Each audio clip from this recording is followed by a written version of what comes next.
So we're here at the Big Chill Swim, and we have the safety director with us. Can you introduce yourself? Yeah, hi, I'm Martin Suzan. So I'm responsible for the water safety here at the Big Chill Swim. I have been for the last 4 years. So work really closely with Colin and the guys to make sure what we're doing out in the water is safe and everyone has a great time doing it. Yeah. And can you explain the safety personnel you have out here? Just point to them. So across the pool, what we've got is some of my team dotted around, and really the idea of that is so that we've got plenty of pairs of eyes, plenty of bodies in and around the pool to keep an eye on the swimmers as they're swimming. So you'll see the guys on the far pontoon there that are wandering up and down. We've got guys at the steps as well, and then at each. So we've got coverage all around the pool, and that just means in the event of someone getting into any difficulty, we've got someone nice and close. So really similar to what you'll find at your local swimming pool. Okay, so you'll see the guys there on the high chairs. We don't have the high chairs, but we've got that good spacing that you would expect to see. Yeah. And what equipment, what clothing do they wear? So these guys, because of the water temperature, I mean, obviously the swimmers are really well acclimatised and they're moving. My team aren't so well acclimatised. And obviously they're standing fairly static. So we're wearing full length or full piece dry suits. So what that means, if they ever went in the water, they're not going to get wet and cold because they're completely covered by the dry suit. And obviously they've got buoyancy aids on, hats, gloves, those sorts of things to keep nice and warm. So in the event of them getting in the water, they're not going to be affected by the shock. Okay, and because they're going to have to jump in, their head might go underwater and those sorts of things. We obviously want to protect them as best we can. The other thing is actually in the event of them having to get in, they've still got to get out at the end and carry on working for the day because I'm a really mean boss.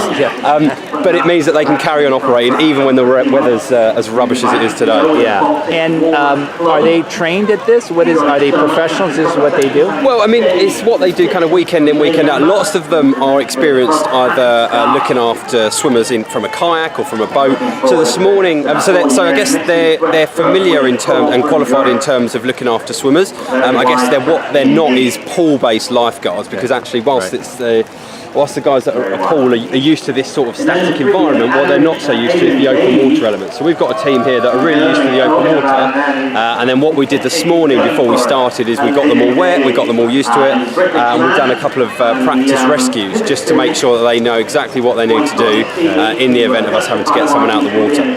And so let's say the person in lane 2 has a problem. What is the protocol? What do you do? Okay, so if someone in any of the lanes gets into any difficulty, the nearest team member will actually jump in the water and go and support them first of all. If we decide that we're going to bring them out, then we've got the rest of the team around the edges who are actually going to throw a throw line to them. The reason we throw a throw line is actually when you've got a casualty in the water, trying to swim them back, and it's only 30 metres, but trying to swim them back is quite a slow and energy intensive process. So we actually throw them out throw line and we can almost like reel them in. It's almost fishing is a good analogy. Reel them into the steps. And then from there we use the steps to get them out, we'll swing them round, and then you'll see we've got a couple of medics here as well. They would bring in our spinal board, so if we've got a casualty that's unconscious, for example, we'd bring them out, they'd come up the steps, onto the spinal board, and then our team and the medical team would then extract them out and then go into our kind of post-recovery area where the medics will look after them there. Got it. Now, you've done this for many years. Yep. Have you had any accidents? No, touch wood. Nothing serious. What we have had is a couple of kind of close calls really where people are maybe getting to their limits, where we've made the decision that actually it's time for them to stop before they get to that point. It tends to happen actually on the longer distances. So people that are swimming, when very first year we had ice miles or the ice kilometres, which we're going to see tomorrow morning. That's where our attention really turns to really observing the swimmers and looking for any change in their kind of stroke, in their ability.